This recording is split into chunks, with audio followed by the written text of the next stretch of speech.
दोस्तों, स्वागत करता हूं आप सबको। मैं आपका हमसफर नीलन सुनाता हूं एक छोटी सी कहानी। एक बार की बात है, एक बहुत बड़े बिजनेसमैन गए थे अपना प्रॉपर्टी का छानबीन करने के लिए अपने असिस्टेंट के साथ। जब वो छानबीन करके वापस आ रहे थे तो उनको पता चला कि उनके जेब से कुछ बहुत बड़ा चीज गायब है। वो था उनका वॉलेट। तो उनका असिस्टेंट बोलते हैं कि सर, हम लोग पूरे रास्ते कहीं उतरे नहीं है, बस एक स्लम एरिया था जहाँ पर हम लोग उतरे थे, लेकिन फिर भी अगर आप बोलते हैं तो गाड़ी हम घुमाते हैं। अब सेठ जी बोलते हैं शायद कोई फायदा नहीं होगा, क्योंकि स्लम एरिया बहुत भीड़ भाड़ एरिया है और वहाँ पर बहुत सारे लोगों का आना जाना रहता है, तो शायद कोई ना कोई उसको उठा लिया होगा। फिर भी इंतजार करते हैं, अगर किसी भले आदमी का हाथ लगा होगा तो शायद वो पर्स हमें मिल जाए। इतना बोलकर वो गाड़ी घुमाते हैं और फिर से निकल पड़ते हैं उसी स्लम एरिया की तरफ। सेठ जी वापस आ ही रहे थे कि तभी उनके पास एक कॉल आता है। सेठ जी कॉल रिसीव करते हैं और कॉल के दूसरे तरफ था एक छोटा बच्चा। वो बच्चा उनको खोए हुए पर्स के बारे में बताता है और एक एड्रेस देता है जहाँ से सेठ जी उनका पर्स ले सकते हैं। सेठ जी जाके उसी एड्रेस में पहुंच जाते हैं और देखते हैं एक 12-15 साल का छोटा लड़का खड़ा है। वो देखने में उतना अच्छा नहीं है और उसके हाथ में सेठ जी का पर्स था। बच्चे को देखते ही सेठ जी का असिस्टेंट गाड़ी से उतर जाते हैं और उस बच्चे के हाथ से वो पर्स छीन लाते हैं। तुष्टि करते हैं कि उसके अंदर सब कुछ सही सलामत है कि नहीं। भगवान की कृपा से सब कुछ उसके अंदर सही सलामत था और एक भी छोटा सा चीज भी उसके अंदर से मिसिंग नहीं था। सेठ जी का असिस्टेंट पर्स लेके वापस जा ही रहे थे कि पीछे से बच्चे का आवाज आता है, सर मुझे कुछ चाहिए आपसे। तो सेठ जी का असिस्टेंट बोलते हैं, मुझे तो ये पहले से ही पता था, छोटा बच्चा है, स्लम एरिया का बच्चा है, इतना ज्यादा पैसा कभी देखा नहीं होगा, तो इसीलिए शायद उसके मन में जरूर लालच आ गया होगा और वो पैसा ही मांगेगा।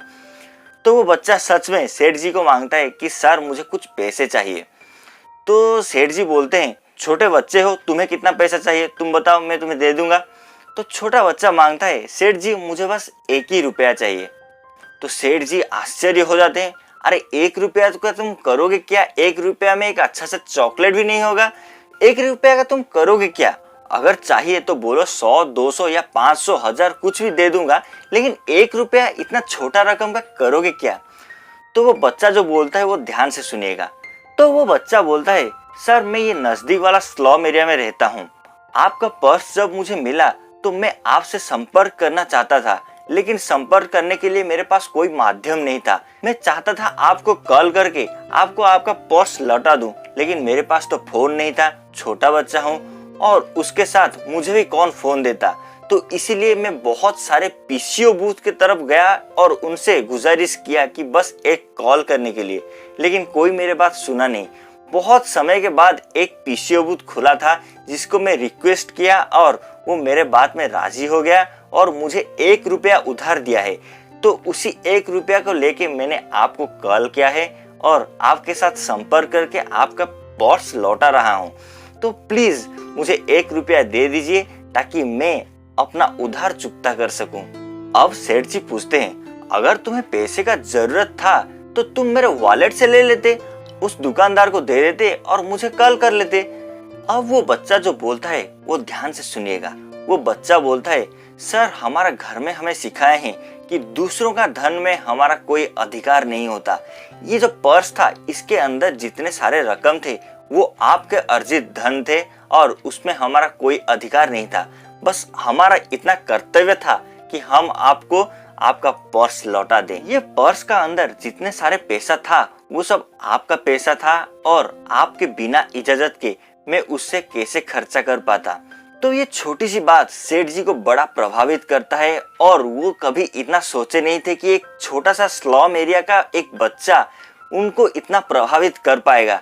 तो उसी दिन से वो उसी एरिया में एक स्कूल खोल लेते हैं और उसी एरिया का जितने सारे बच्चे हैं उन सब का पढ़ाई उसी दिन से मुफ्त हो जाता है, क्योंकि उसी दिन सेठ जी को पता चल गया था कि अगर परवरिश सही हो तो कीचड़ से कमल का फूल भी संभव है।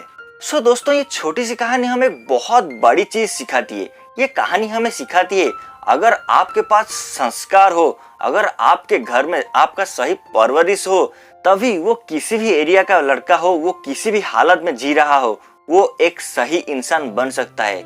और आपके पास कितने भी नॉलेज हो, कितना भी पैसा हो, अगर आपके पास संस्कार नहीं है, अगर आपको सही मैनर्स पता नहीं है, तब वो सारे के सारे गुण बंजर जमीन की तरह ही है। एक बार तो सोचिए, अगर वो पर्स कोई एजुकेटेड लालची इंसान के हाथ में लग गया होता तो क्या वो पर्स वो वापस करता? उसके अंदर जितने सारे रकम थे, जितने सारे कार्ड्स थे, जो सारे चीज थे, वो उनका गलत उपयोग कर सकता था। दुनिया में ऐसे बहुत लोग हैं जो अच्छाई का मुखौटा पहन के घूमते हैं, लेकिन उनके अंदर संस्कार का कमी होने के कारण उनको कोई पसंद नहीं करता। तो हमेशा अपने अंदर अपना अच्छे गुण को डेवलप कीजिए और जिंदगी में जरूर कोशिश कीजिएगा किसी का मदद करने के लिए, तभी लोग आपके मिसालें देंगे। सो दोस्तों, ये था आज की कहानी। उम्मीद है ये कहानी आपको पसंद आया होगा। अगर ये कहानी आपको पसंद आता है तो वीडियो को लाइक कर दीजिए, आगे जरूर शेयर कर दीजिए, और अगर आप हमारे चैनल पर नए हो तो चैनल को नीचे सब्सक्राइब करके बेल को प्रेस कर दीजिए, ताकि जब भी मैं वीडियो अपलोड करूं आपको उसका एक नोटिफिकेशन मिल जाए। मिलते हैं अगले रविवार सुबह 9 बजे। तब तक के लिए stay happy, stay blessed and stay connected with our FN Hamsafar family. Thanks for watching.